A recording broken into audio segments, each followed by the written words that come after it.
Pay attention to the young man on the couch in this phone footage. That's 25-year-old Shad Therian sitting beside his girlfriend, 24-year-old Taylor Shabiznes. The dim basement light flickers as they talk quietly, unaware that Taylor's phone camera, propped up nearby, is recording every moment. She laughs, brushing her hair back, her face unreadable. However, what Shad doesn't know is that Taylor has already decided how this night will end. Hidden beside her is a metal chain, a knife, and an unthinkable intent. Her calm expression masks the violence about to erupt. Moments later, she moves closer, wrapping her hands around him. There's confusion, a struggle, then stillness. The recording keeps rolling, silent and cold. This was the last time anyone would see Shad Therian alive. February the 23rd, 2022. 5:11 in the morning, Green Bay, Wisconsin. The kind of cold that cuts through everything, snow packed on every surface, the world still dark and quiet. A police cruiser pulls into the parking lot of an apartment complex on Eastman Avenue, headlights cutting through the pre-dawn darkness. Officers had been dispatched to locate a person of interest, someone last seen with a victim. The details were still emerging, but what they were about to find would have become one of the most disturbing crime scenes in the department's history. The body cam footage shows an officer approaching a minivan in the parking lot, flashlight beams scanning the vehicle and the ground around it. Then, the light catches something.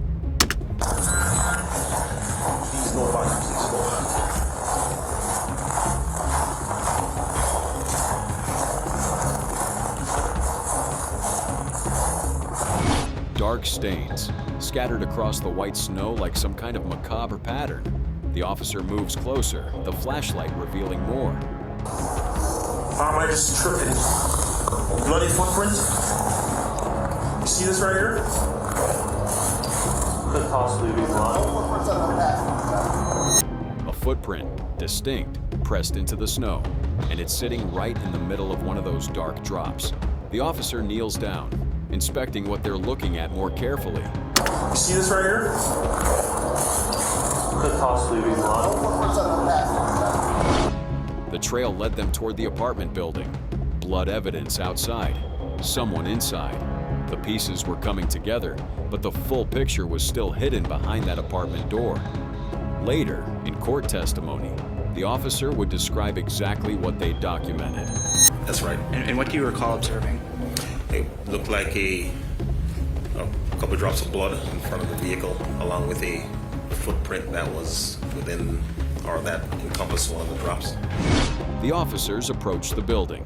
Their target was Taylor Shabiznes, 24 years old. She'd been identified as the last person seen with the victim.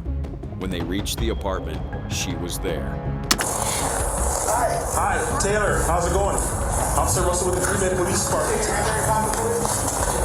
No resistance, no attempt to flee. The officers secured her immediately. Just make sure you ain't got nothing on you here.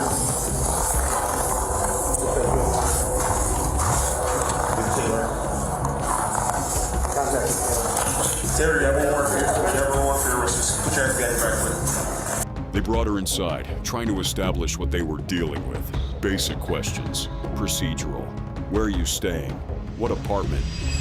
What apartment are you in? Do you have an Adam 3 come up? On the double. Which apartment? One is what they came back to. But as they moved through the building, the tension escalated. Officers were clearing the apartment.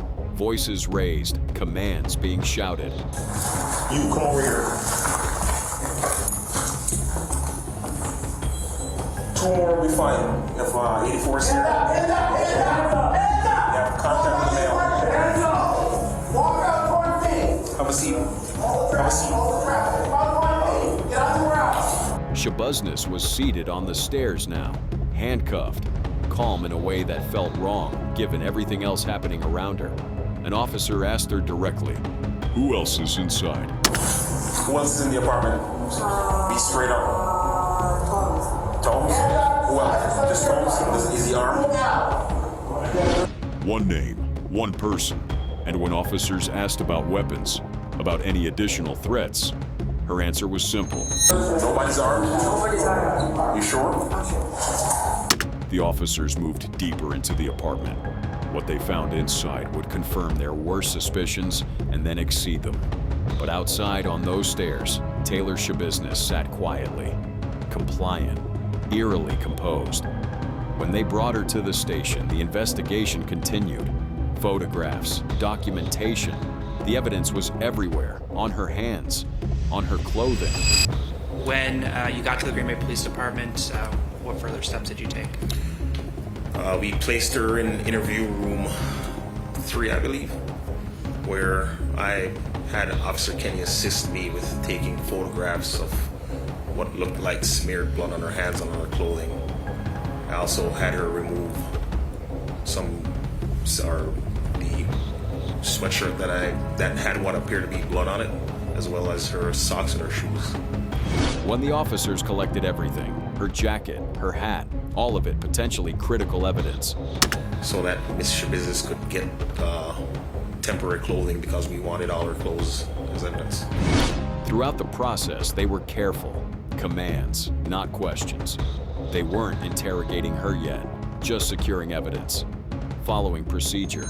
I didn't ask questions of her. I more like commands like, hey, please remove your jacket, please remove your hat, let me get your shoes, sit here, just commands, not really questions. The victim was confirmed inside the apartment. And was there a person located in the apartment? Yes, there was. Officers had been tasked with one objective that morning. Find the person last seen with the victim, locate the vehicle, secure the scene. Were you going over there to look at a vehicle or talk to people or what? Do you know? I was tasked, me and other officers were tasked with locating a person who was last seen with the victim, as well as looking at the vehicle as I described earlier. Okay. So you were asked to go and see if you could make contact with Taylor Shabiznis? Correct. They'd found her. The blood trail in the snow, the footprint, the evidence scattered across the parking lot and smeared on her clothes. And inside that apartment, behind the door where she'd been staying, was Shad Therian. What had been done to him would soon become clear. But in those early morning hours, as officers secured the scene and transported Taylor Shabiznis to the station, they were still processing what they'd walked into. The body cam footage would become crucial evidence, proof of the discovery, proof of her presence, proof of the blood. And soon the world would learn exactly what had happened inside that apartment, what Taylor Shabiznis had done, and what she'd say about it afterward, sitting across from detectives, calm and lucid, ready to talk. They placed her in the back of the patrol car, handcuffed, the door sealed shut behind her. The evidence was everywhere. Blood on her clothes, blood in the snow, blood smeared across her hands. The officers had what they needed for the arrest, but they didn't yet understand the full scope of what had happened inside that apartment. The body cam was still rolling when the celebration began. They took him out! They took him out! Woo! Laughing, yelling, celebrating. Not the reaction you'd expect from someone who'd just been arrested for murder. Not the behavior of someone in shock or denial. This was something else entirely. Officers exchanged glances.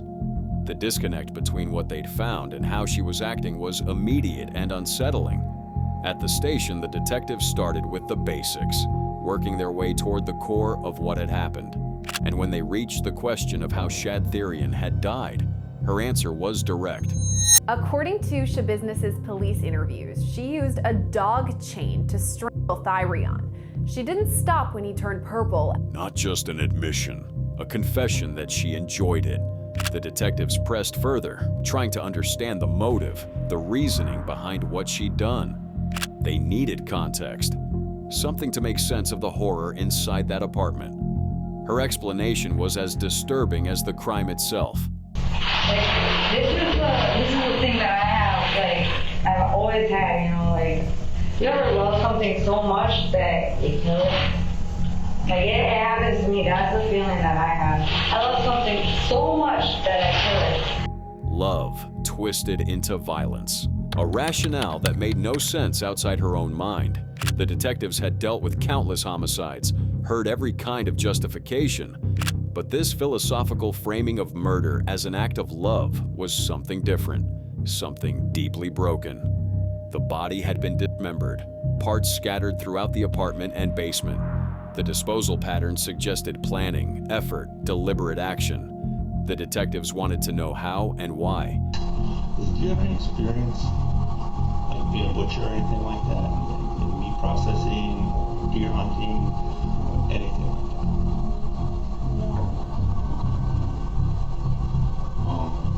Because he said that, some of the stuff that he saw just made him think that maybe you had some past experience with that type of stuff. No training, no background in butchery or meat processing. Just methamphetamine, rage, and something else the detectives couldn't quite define. She described the process casually, as if discussing routine tasks. The basement, the tools, the containers. And when they asked why she'd left certain parts behind, her response was chilling in its banality. What is it? A foot, maybe. The what? I think it's a foot. A foot? A leg, maybe. I'm gonna bring it all, and then I'm like, man, this is messy. So I just left it. I got lazy. Okay. I got lazy, and that's what I did. So I'm like, Lazy, that was the word she used. Not remorseful, not horrified by what she'd done, just lazy. Unable to finish the cleanup because it was too messy, too much work. The detectives wanted to know more. In a second interview, they pressed deeper into her psychological state during the killing. How had she experienced it? What was going through her mind? Her description revealed a dissociative element that would later become crucial to the defense's strategy. Oddly enough, I'll say this, I see myself doing it in third person. Third person, watching herself commit the act as if from outside her own body. But that detachment didn't erase the core admission. She enjoyed it. The strangling, the violence, all of it. There was no attempt to minimize, no effort to frame herself as a victim of circumstances. Just a flat, matter-of-fact recounting of murder and dismemberment. But the courtroom Taylor Shabusiness would be different from the one in that interrogation room. When she finally appeared before the judge for sentencing, her demeanor had shifted dramatically. The confession gave investigators motive and method. But prosecutors needed more than words on a recording. They needed physical proof, evidence that would survive scrutiny in court, a chain of custody that couldn't be challenged. And on February 23rd, from the moment officers arrived at that snowy parking lot, they began building exactly that. The blood trail in the snow, the footprint pressed into the crimson drops, the dark stains scattered across the white landscape, all of it photographed, all of it documented. Officers moved carefully, methodically, preserving every detail. And what do you recall observing? It looked like a couple of drops of blood in front of the vehicle, along with a footprint that was within, or that encompassed one of the drops. Inside the apartment, the scene was worse. But outside, in that parking lot, the evidence was already damning. Blood leading directly from the vehicle to the building. A path that could be traced, measured, proven. When they brought Taylor Shabusiness to the station, the documentation continued. No questions yet, just commands. Procedural, legal, everything by the book. When you got to the Green Bay Police Department, what further steps did you take? We placed her in interview room 3, I believe, where I had Officer Kenny assist me with taking photographs of what looked like smeared blood on her hands and on her clothing. I also had her remove the sweatshirt that had what appeared to be blood on it, as well as her socks and her shoes. Her hands, her clothing, everything was photographed before it was collected. The smeared blood wasn't just visible, it was cataloged, preserved, turned into evidence that would stand up in court. Miss Shabusiness couldn't get temporary clothing because we wanted all her clothes as evidence. The officers were careful about the distinction. They weren't interrogating her during evidence collection. They were securing what was already there. I didn't ask questions of her. I more like commands like, hey, please remove your jacket, please remove your hat, let me get your shoes, sit here, just commands, not really questions. Everything had to be defensible. Every step was documented because they knew this case would be scrutinized. The confession was powerful, but confessions could be challenged. Physical evidence was different, harder to dispute, impossible to explain away. And inside the apartment, officers had already confirmed what they'd feared. And was there a person located in the apartment? Yes, there was. Shad Therian, 24 years old. His remains were found exactly where Taylor Shabusiness said they'd be. The prosecution's case was building piece by piece: blood evidence, body cam footage, crime scene documentation, and one more unexpected witness who'd find himself pulled into the nightmare. Scott Tomes owned a minivan, a vehicle he'd reported stolen earlier. When police called him about recovering it, he had no idea what he was walking into.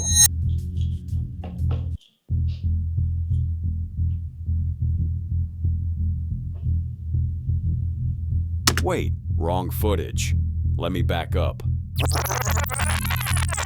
Scott Tomes drove to the location officers gave him. His van had been found. He could pick it up. Simple recovery, routine. But when he arrived, nothing about the scene was routine. While some officers deal with Shabusiness, others enter that apartment complex on Green Bay's east side. One is right here. I got a door open. Hands up, command shouted.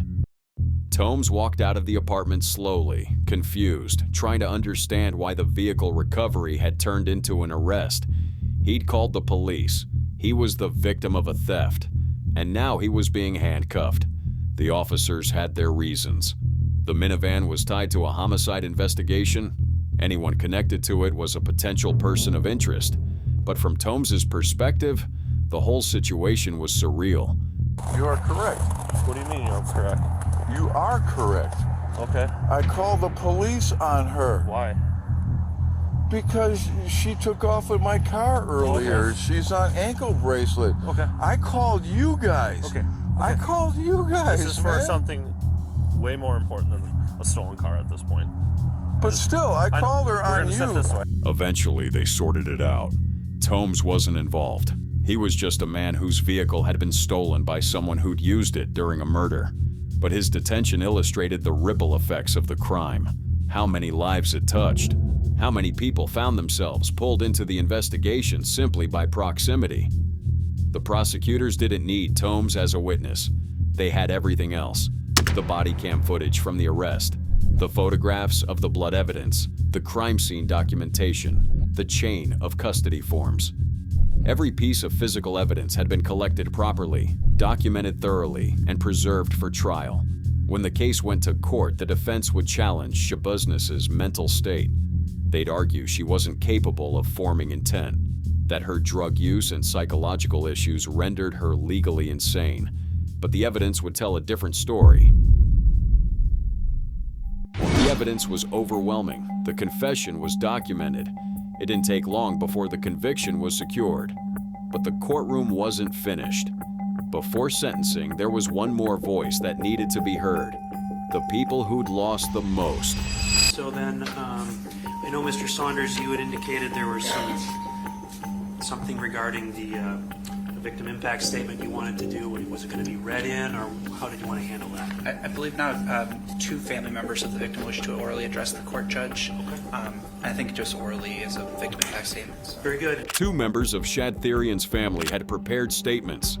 The judge called them forward. Taylor Shabusiness sat at the defense table, masked and restrained, largely obscured from view. The courtroom went silent.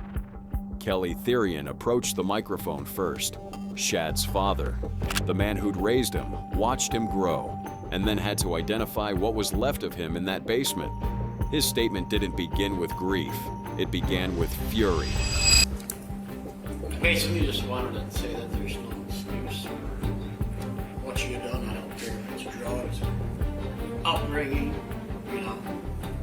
We all go through hard times growing up, at least the majority of us have. No excuses, no mitigation, no sympathy for her troubled background, her drug use, her mental health struggles.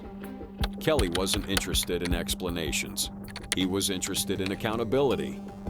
And then he turned his attention directly to the woman sitting at the defense table. The woman who'd killed his son. Basically, to me, you took the easy way out. It's you did the most cowardly, weakest thing that you can do possibly. In Kelly's eyes, the guilty plea wasn't remorse. It was cowardice. An attempt to avoid facing the full weight of what she'd done, to skip the trial, to deny the family the chance to confront her with every horrific detail in open court. He didn't stop there. He accused her of something worse, planning.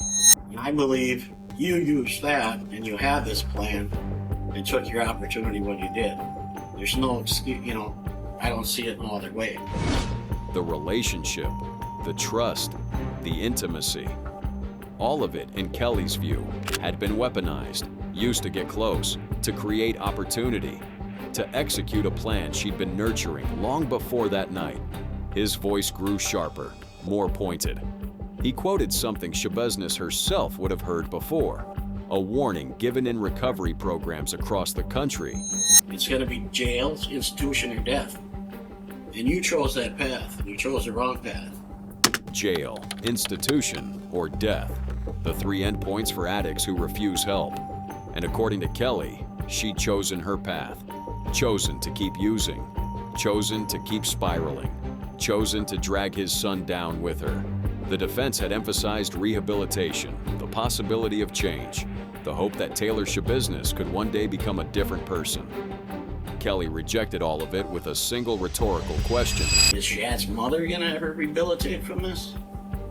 No, but you can go to an institution, you can go to prison and try to be rehabilitated, but I don't see no reason why you'd have parole after the doctor had just mentioned once you have so much damage, it's irreversible. His son's mother would never recover from this, never heal, never move past the horror of what had been done. So why, he asked, should the woman who caused it be given that opportunity? He circled back to the issue of help. The defense had painted Shabaznis as someone failed by the system, someone who'd asked for help and been denied. Kelly wasn't buying it. Like I said, the help is free, and it's there. You chose not to take, I'm sure you knew you had a problem, You can't blame it on childhood. There's help out there. And if you take the path to go get the help, you wouldn't be in this situation right now. None of us would be in this situation. But to take the cowardly path that you did, and to make other people suffer because you were suffering, is pretty shitty.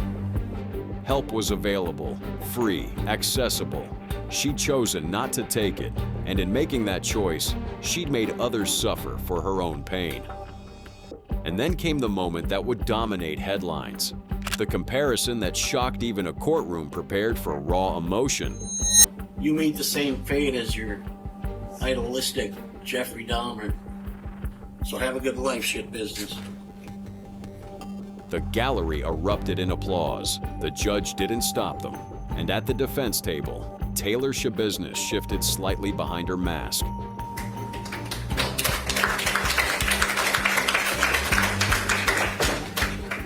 Was it a smirk?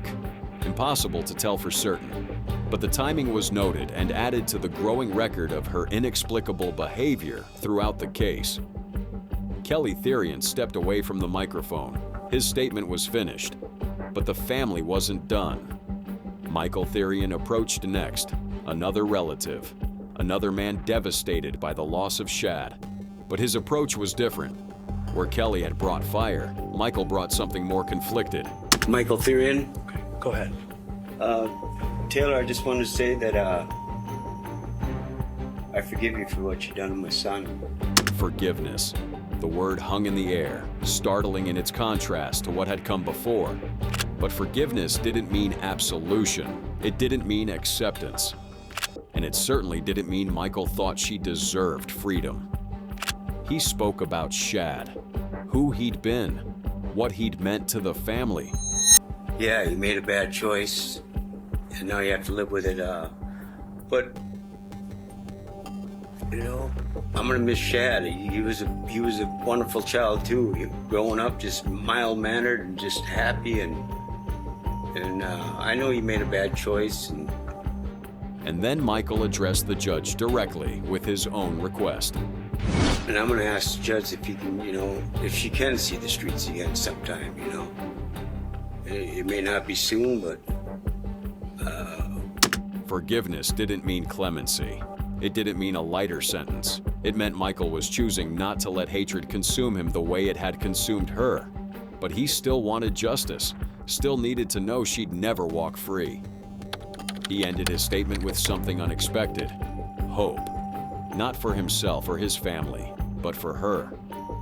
I think there's a lot of hope for you. I think, you can make use of your time and be a better person and do great things, so it does no good for me to hate you, I know you got a heart, I know you got a mind, and I wish you no harm, and I hope things go well for you. The gallery responded again.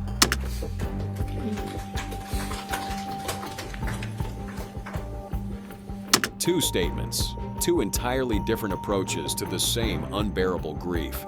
Kelly had demanded vengeance. Michael had offered forgiveness. But both men wanted the same thing: life imprisonment, no possibility of release, no second chance. The prosecution rose next. Their recommendation would align with the family's wishes, but the language would be different. Legal, measured, focused on the elements that justified the harshest possible sentence.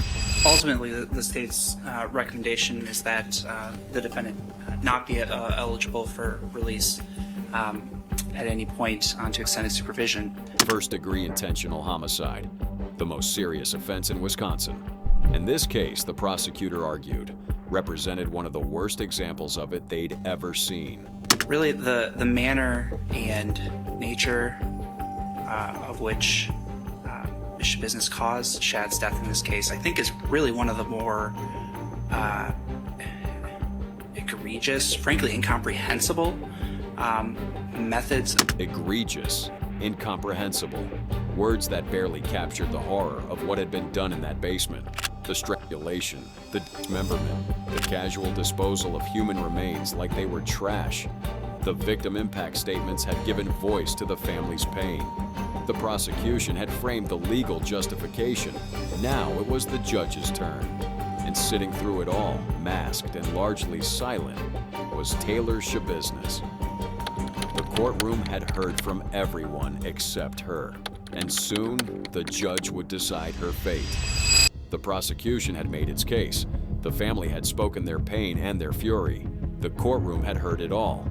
Now the weight of justice rested with one man, Judge Thomas Walsh. But first, there was one more formality, one final opportunity for the person at the center of it all to speak. So, Ms. Business, this is your opportunity to address me if there's anything on your mind you'd like to say before I pass sentence. Her response came muffled through the white cloth covering her face. No, there isn't. Okay. No statement, no explanation, no apology, nothing. The woman who'd been so talkative during her police interview, who described her actions in chilling detail, now had nothing to say.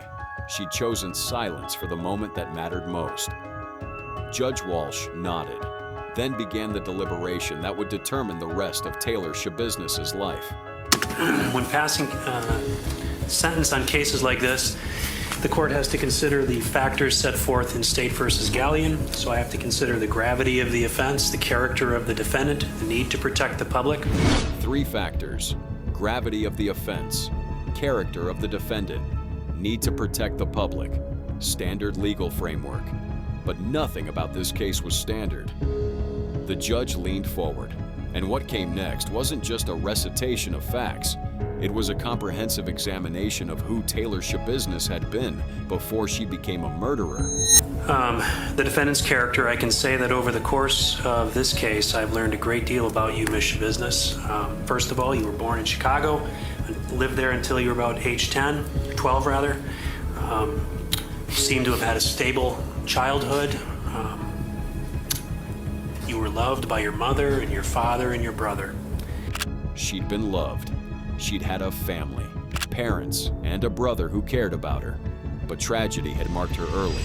And unfortunately, your mother passed away when you were 12, your brother passed away in a vehicle accident, and your dad's incarcerated. But I'm confident that all three of them probably still love you very much. Her father's employment was transferred to Green Bay when she was about 12 years old, and hence began the contact Ms. Shabusiness had with this community. Mother dead at 12. Brother killed in a vehicle accident. Father incarcerated. The foundation of her world had crumbled, piece by piece. And somehow, through all of that, she'd ended up in Green Bay. She attended Bayport High School. At about 16, she moved to Texas to live with her grandfather. She graduated from high school in Cotulla, Texas, and eventually came back to Green Bay because she missed her father and her brother, which again doesn't surprise me any because, as I've indicated, I think they both love her very much.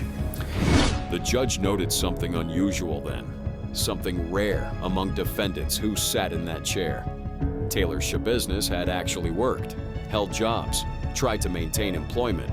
In a courtroom that saw countless people who'd never contributed to society, that mattered. But work history couldn't erase the other timeline, the one that had been running parallel to everything else, the one that started when she was barely a teenager.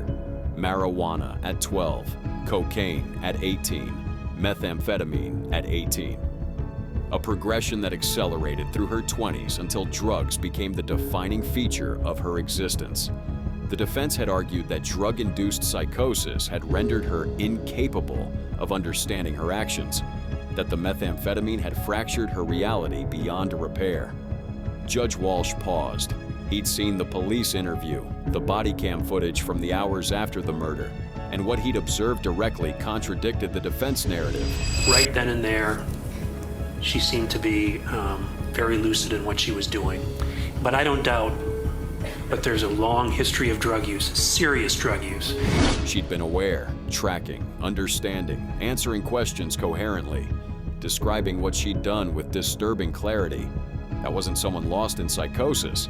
That was someone who knew exactly what had happened and could articulate it in detail. But the judge wasn't dismissing the drug issue entirely. He couldn't, because it had infected more than just this case. Methamphetamine is a plague in this community, and it seeped into this case as well. And it's something that we have to constantly fight against. A plague. That's what methamphetamine had become, not just for Taylor Shabusiness, but for the entire community. Case after case, crime after crime, families destroyed, lives ended. And here it was again, woven into the fabric of a murder so brutal it defied comprehension. The judge continued his examination. I've heard about Ms. Shabusiness's mental health history. I've read stacks and stacks of mental health records that have come in as recently as a few days ago. And I read them over, which allowed me to learn even more about Ms. Shabusiness and about her character and who she is as a person. I've heard about her son who lives in Texas, and I'm absolutely convinced that she loves her son. Every mitigating factor was noted, documented, considered, because that's what the law required, a complete picture of the defendant's character, not just the monster who'd committed the crime, but the human being who'd existed before it. And then Judge Walsh arrived at something that had clearly troubled him, a statement from Shabusiness's father in the pre-sentence investigation report, a suggestion that shifted blame away from his daughter and onto something larger. He said on page 17 of that report, "I feel like the system could have helped Taylor and kind of failed her as well." And I reflected on that because it's difficult to understand who people refer to when they say the system fails people. Because you know what? It's not the job of the system to raise people's children. The system tries to do that. The system is not perfect. Like our fight against methamphetamine is not perfect, but we carry the fight on. System failure.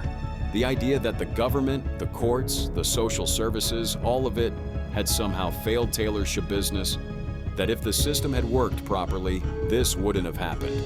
Her father believed it, the defense had implied it, and Judge Walsh was about to dismantle that argument completely. It always surprises me a little bit when people come into court and they're coming in an orange jumpsuit and chains to suggest that it's the system that's failed my daughter.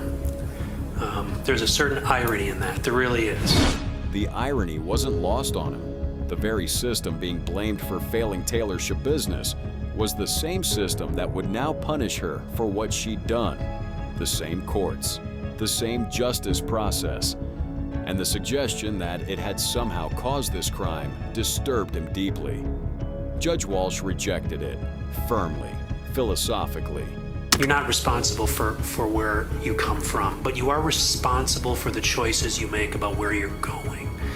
And Mr. Business has got to be held responsible for that, and this is the ending of a process that is doing just that. At the same time, I'm absolutely convinced that, irrespective of the sentence that Ms. Shabusiness gets, which in light of these charges is going to be a life sentence. No one chooses where they come from, the family they're born into, the tragedies they endure, the circumstances that shape their early years. But everyone chooses where they're going, the path forward, the decisions made in each moment. And Taylor Shabusiness had made choices. Terrible, deliberate, inexcusable choices.